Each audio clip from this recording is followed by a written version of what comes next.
Welcome, everyone, to the inaugural episode of the Phish Bowl. We are your hosts. I am Mike Kosak. And I'm Stephanie Schneider. And each month on this, we'll be taking a plunge into cybersecurity threats, nation-state threats, cybercrime trends, and just sort of general cybersecurity issues that we're seeing and tracking as cyber threat intelligence analysts. This month, we're going to be doing a deep dive looking at the Asia Pacific region. We're going to be doing this every month and rotating through quarterly through different regions. This will be kind of a regional threat overview. So this month, we're starting with APAC. Next month, we'll be looking at Europe, the Middle East, and Africa. And then the following month, we'll be looking at the Americas, and then we'll start all over again. So this is really an opportunity to dig in a little bit on that. We've also got a really exciting episode today as well, because we've got Nate Blumenthal, who was the former senior director for intelligence and the advisor to the Cybersecurity and Infrastructure Security Agency for Intelligence. We've got a conversation with him about the recent events in Iran and how that affects the cybersecurity threat environment. So we've got a really exciting episode for you today, and we'll jump right in. So since this is our first episode, we figured it makes a little sense to kind of take a minute and introduce ourselves. I am, as I said already, Mike Kosak. I have been with LastPass now for 2.5 years as the senior intelligence analyst. Prior to that, I led the strategic cyber threat intelligence team at Bank of America.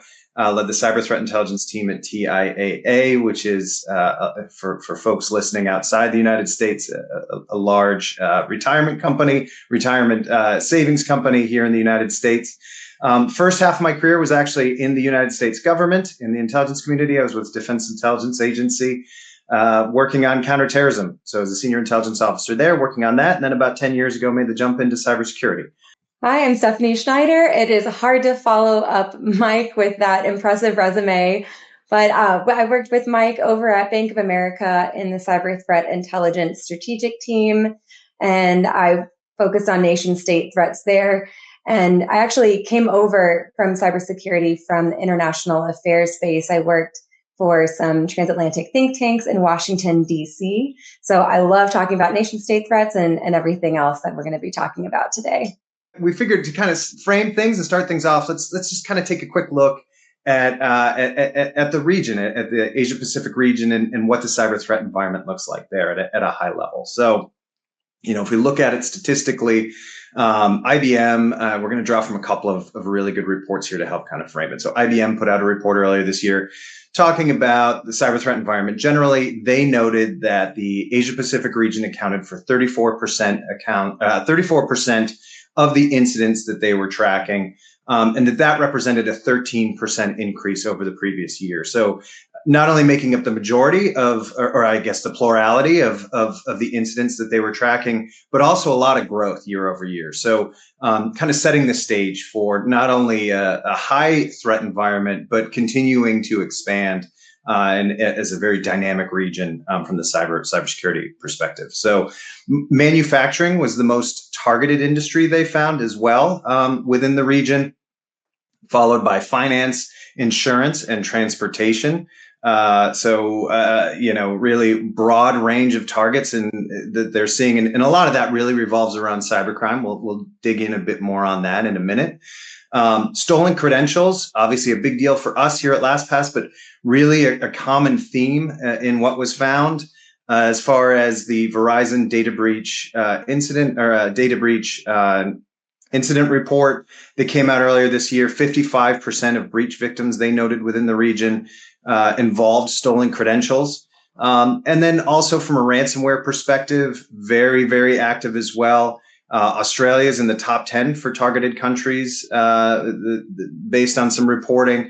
Taiwan, Singapore, Japan, also very common targets of ransomware gangs based on the reporting coming out of these groups. So very, very active region. And that's just kind of at a very high level. So we're going to dig in here a little bit more on nation states and cyber crimes. We'll break it down a little bit more. When we think about nation state threats within the region, the first two that always jump to mind are China and North Korea. When you think about nation state threat actors, those make up two of the big four. If you think about China, North Korea, Iran, and Russia. Yeah, I mean, China has a lot going on right now, but they've been really focused on going after intellectual property from foreign entities. So that poses a big risk to businesses, really not just based in China but globally. We see them really honing in on specific industries as well, like semiconductors, which make a lot of sense because there's this global semiconductor shortage, and there's U.S. sanctions and restrictions on exports of those. We also see them, going after, military plans, things like that. So a lot of the activity that we see from China makes a lot of sense when you think about some of the geopolitical drivers of what they're interested in.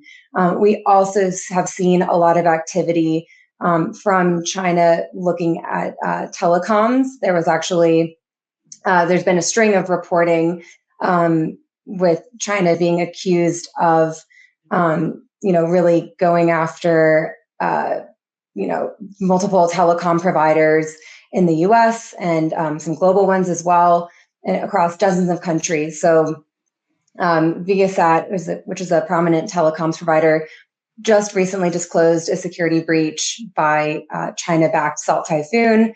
Earlier in June, NSA and CISA officials also mentioned Comcast and Digital Realty as that they were potentially compromised in the Salt Typhoon telecom attack. So really, we're just seeing them go after and try to collect as much information as possible so that they can use it for a variety of reasons, but really just focus on collecting information.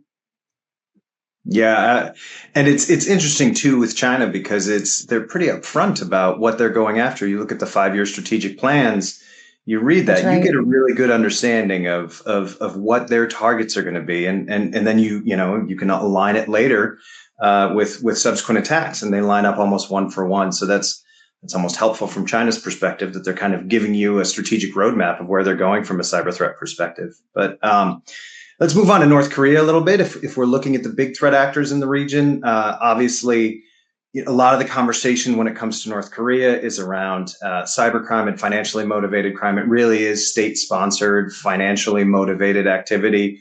And this takes place in a couple different ways. There's the classic bank targeting, which has sort of fallen out of favor with North Korea over the last couple of years. If you think about the Bank of Bangladesh breach back in 2016, that was really sort of the high watermark for their financial targeting of sort of classic financial institutions. And then what we've seen over the last couple of years, and you see regionally as well, is a real focus on crypto for a number of reasons. One, it's obviously it's easier to launder, and that's part of it. But then really all this money is stolen to feed into the weapons programs, and these thefts make up a substantial portion of North Korea's GDP. So really effective for North Korea too. And then also there's the IT worker threat that we've seen over the last couple of years really growing, and that we've seen some a series of reports from Western governments in particular about activity related to North Korea using North Korean workers or North Korean assets posing as IT workers and getting hired by Western companies for the purpose of gaining access, stealing money, stealing intellectual property, really basically sort of in-person supply chain attacks to try and get in and further their crypto thefts. And that's not even to get into some of the other nation state actors that are growing in their capabilities. You can't leave out Vietnam and some of their activities. They're highly capable. They're not at that top tier that we often talk about within cybersecurity, but definitely very capable. Same with Pakistan, same with India. And then there's obviously a whole bevy of international tensions across and among and between all of those countries that make it a really unique cyber threat environment at the nation state perspective. And that's really just on the nation state side. Steph, do you want to talk a little bit about what's going on with cybercrime and some of the issues we see there within the region? Yeah, I definitely want to revisit some of the high level trends that you mentioned earlier. One of those is ransomware, and there's a really timely and relevant story that we just recently saw where the Australian airline Qantas was breached by Scattered Spider, and they're back at their old tricks doing social engineering tactics back in early July, and they were able to steal data, including customer names, email addresses, phone numbers, birth dates of up to their 6 million customers were potentially breached in this latest attack. And, we've seen Scattered Spider, conduct really high level attacks against high profile victims like MGM, Riot Games, Marks and Spencer, and now Qantas. And they've also been targeting US based airlines in recent weeks. So it's not only going after, regional targets, they're really opportunistic in nature. But this is has pretty significant impact. And as of we're recording this episode, so this might change, but Qantas said it was contacted by Scattered Spider. They haven't confirmed if they demanded a hacking ransom payment, which we do frequently see from Scattered Spider. And really, this incident is the latest in a series of attacks on large companies in Australia over the last few years, including the country's Association of Superannuation Funds earlier this year, which I'll circle back to in just a moment, as well as Medibank in 2024, last year, Optus 2022. So this is just a series of really significant, pretty high impact attacks targeting Australian companies. Back in March, there was a credential stuffing campaign that targeted several large Australian superannuation funds. And that comprised over 20,000 member accounts that were potentially impacted. I haven't seen definitive numbers about the actual impact, but certainly the potential for significant impact is there. And some of these companies, or superannuation funds, confirmed that there were some breaches in these attacks, and the attackers were really after trying to commit fraud, attempting the fund transfers, follow the money, and there's a lot of money held in these funds. So it just makes sense that this was a high value target for them. And this was a coordinated OAuth token manipulation campaign, and they actually coupled this with an advanced credential stuffing technique that went after API vulnerabilities in the fund's member portals. And credential stuffing, the attack itself is not particularly sophisticated. It really just takes advantage of users who reuse email and password combinations. I know a lot of folks do it, but our listeners certainly, I'm sure, are more careful than that and more savvy to not reuse email and password combos. And this campaign also seemed to have used a distributed botnet that used compromised credentials from previous breaches. We see so many, breaches and exposed data out there now. With that, the latest was the 16 billion credentials that were leaked just the other day. A lot of that was old, recycled credentials and information. And the campaign also took advantage of accounts without multi-factor authentication in place, which is just an extra layer of security. If you don't have that, threat actors, if they get your credentials, they can just plug it in and are off to the races. So with MFA, it's not 100% fail-safe, but it does add that extra level of security that threat actors have to go after, and makes you not the lowest hanging fruit at the very least. Well, if I learned nothing else from watching The Beekeeper, and I promise you I did not, but targeting retirement funds is a great way to get sideways with Jason Statham, and that doesn't end well for anybody. Let's move on to our conversation with Nate. Now we've kind of set the stage and talked about some of the threats in the Asia Pacific region. We wanted to dig in on a really timely issue here and what's been happening in Iran and the recent conflict in the region. Yeah, let's have that conversation with Nate. Let's bring him in and talk this through with him. All right. Well, now we're going to have a little bit of a deeper dive discussion with our friend Nate Blumenthal. Nate is the former senior counsel to the director of the Cybersecurity and Infrastructure Security Agency on Intelligence. Thanks for coming on. I'm really honored to be here with you and Stephanie today and looking forward to chatting. So thanks for having me on. You know, as we're taking a step back, kind of the theme for this particular podcast, as we're digging in, is the geopolitical threat environment as it's informing cybersecurity right now. And obviously there's a lot of moving parts. There's a lot of, U.S. policy shifts and that sort of thing. There's a lot of international conflict. Specifically, I think the hottest topic on everybody's mind over the last couple of weeks has been the recent conflict with Iran. And we've certainly seen some reporting coming out on that. I mean, I'd love to kind of kick it off with your perspective on where you see things right now as far as the cyber threat environment, especially in relation to Iran. Like, what are you concerned about? What do you see as the biggest issues as this conflict has sort of reared up? Sure, Mike. Yeah, it has been a crazy and interesting few months for sure in that region.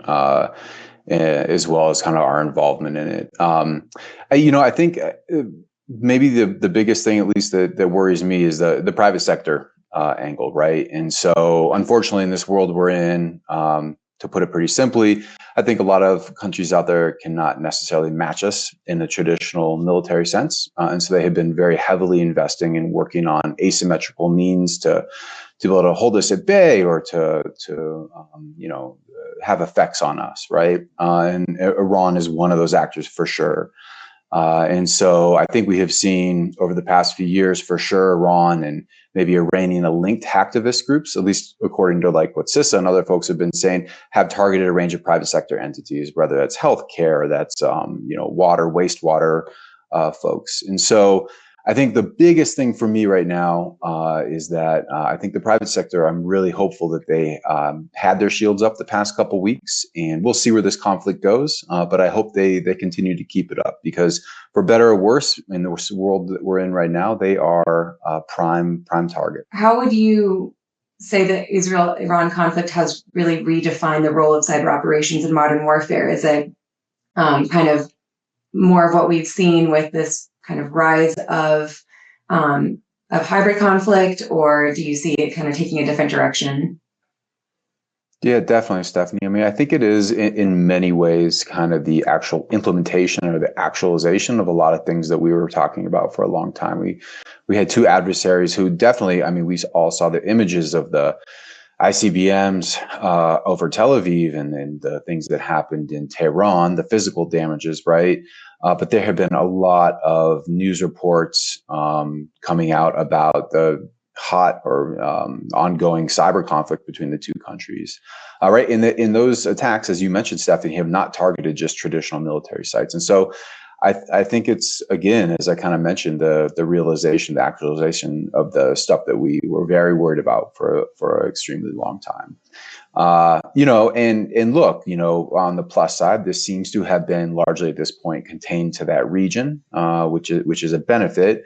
But the administration did put out a warning right when hostilities kind of commenced about the need for the state and local governments and private folks to be aware, to have shields up. They released this warning through the National Terrorism Advisory System. It was a bulletin, NTAS in government speak, which is available on DHS's website. And then the Bureau and DHS and NSA and DoD element called DC3 also released a warning about a week ago to private sector folks across the country, as well as I think state and local governments, that they should maintain and continue to have shields up. So, Stephanie, that was a really long answer, but bottom line is I think this was, again, kind of the actualization of something we were kind of expecting to happen in warfare. I think it's really interesting too, if we think about it, because going back to when you and I were in the government, Nate, and focusing on the Middle East, and when we would talk about Iranian capabilities, one of the issues, like the primary issue we were concerned about, especially at the start of Operation Iraqi Freedom and whenever things would kind of, heat up within Iraq, was really more around Iranian activity through IRGC Quds Force or leveraging Lebanese Hezbollah. And the fact that now here we are 20 years later, and really those don't even enter into the conversation when these conflicts rise up. It's really, I think, demonstrates that shift away from sort of either the asymmetric warfare, like kinetic asymmetric warfare with terrorism or something like that, and really a reliance more on cyber terrorism or cyber attacks. And I just think I think that really shows, to your point, how things have changed and how these sort of dynamics of conflict have changed just so drastically in the last 20 years.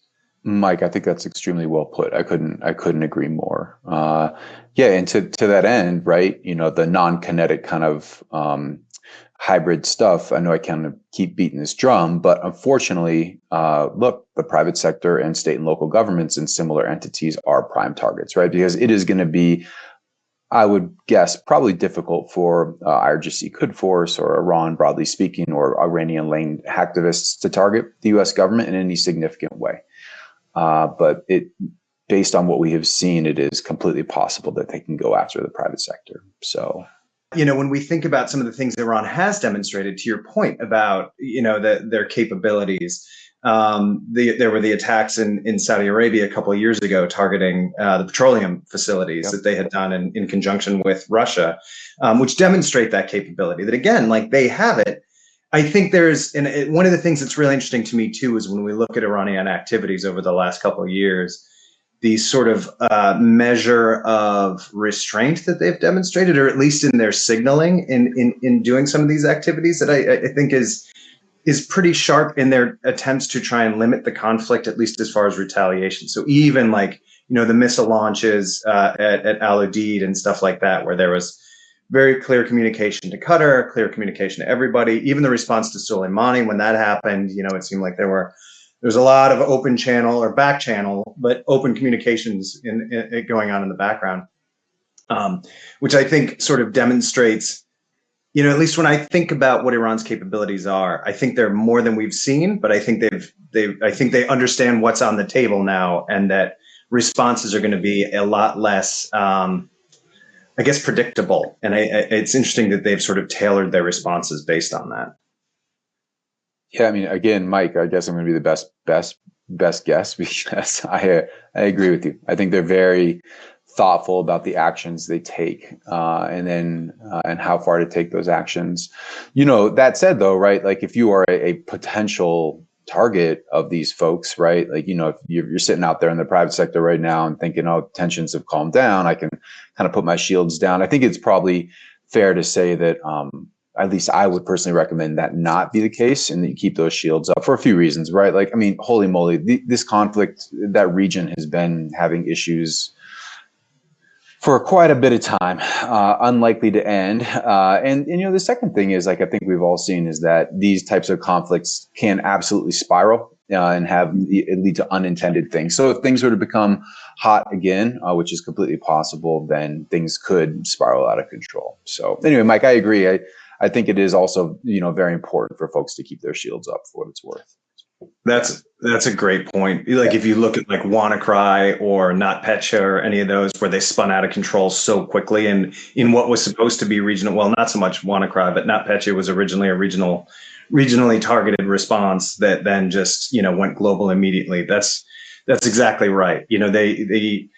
The potential for these things to escalate beyond even the intent of the threat actors is so high that you can't put your threat levels down. I mean, to that end, right? Like, I mean, Iran has targeted the 20 presidential election, right? Mm-hmm. They targeted the 24 presidential election, right? Like lots of disinformation. I think they were in part attempting to hinder President Trump's ability to get reelected, but there were also hacking into the Biden campaign and the Trump campaign. I think there were attempts to get after some voter registration sites. This is all to say, primaries start in the spring, midterms are coming. who knows if they're going to be involved again, right? And that could absolutely be one of those things that leads to escalatory actions and such. And or they become more willing to take other steps, Mike. They feel that they push the bounds a little bit. So anyway, a few points.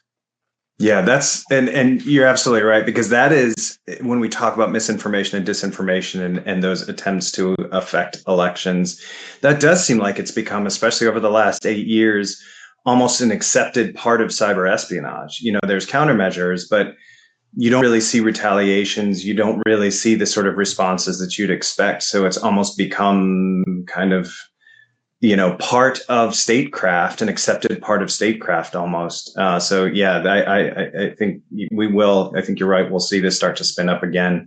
The reports. It's always interesting to read the reports that OpenAI puts out on nation state usage of AI to craft mis and disinformation campaigns and that sort of thing, because it's out there for everybody to use. You get a lot of insight from their reporting as well. And some of the other private sector stuff that comes out is really insightful on what they're up to and where they're going to go next. Nate, you were talking about how, really hoping that companies, organizations across the board have their shields up. And, with the cyber attacks now targeting international companies and infrastructure, how do you think global businesses or even smaller companies as well should prepare for the potential for this geopolitical cyber spillover? Yeah, completely. I mean, I think first as a first step, I think that C-suite and the boards need to realize that this needs to be a priority, right? And that the threat is only increasing, and the likelihood that it impacts their ability to conduct operations, to generate revenue, ensure shareholder value is increasingly put at risk, at least in my view, right? And to that end, after investing some money, I think there's in my view, there's so many things that need to be done, Stephanie and Mike, but 4 core things. They're super boring. I'm hoping you two don't fall asleep when I throw them out there. But look, patch, update immediately, period, right? I think that even some of the warnings that came out recently from the administration on Iran highlighted their attempts to get after the CVEs and stuff, right? And folks' failures to update their systems. So very, very important. The second thing is got to use strong passwords. And third, along that is MFA. I know that CISA has been pushing that hard for quite a long time. I think that guidance still remains true. The last thing, Stephanie, I would throw out there, and Mike, this kind of gets back to your reference to OpenAI, is I think the threat is only going to increase and continue to get worse. And I think in part that's going to be because of AI, which I think they can be leveraged a bunch of different ways to affect private sector entities. For one, I would immediately prioritize creating training for employees on how AI can be used for phishing, social engineering, and to ensure that their awareness and kind of thinking critically about what pops into their inbox is on the rise. That needs to increase. So those would just be 4 kind of quick things I think that would be worth companies out there, Stephanie, doing. Again, though, the first step is that really the C-suite and boards need to understand the importance to their companies and put some money towards this stuff. But yeah, thanks, Nate. Really appreciate you coming on and chatting with us and sharing your insights. I mean, those 4 things you called out are absolutely critical, and I think a great place, a great way to kind of summarize what companies need to do, irrespective of the threat environment, but especially right now. So thanks again for coming on. Really appreciate having you here. And stay in touch. We'll talk to you soon. Mike, Stephanie, thanks. And everyone keep your shields up. Be prepared. Thanks for having me on, y'all.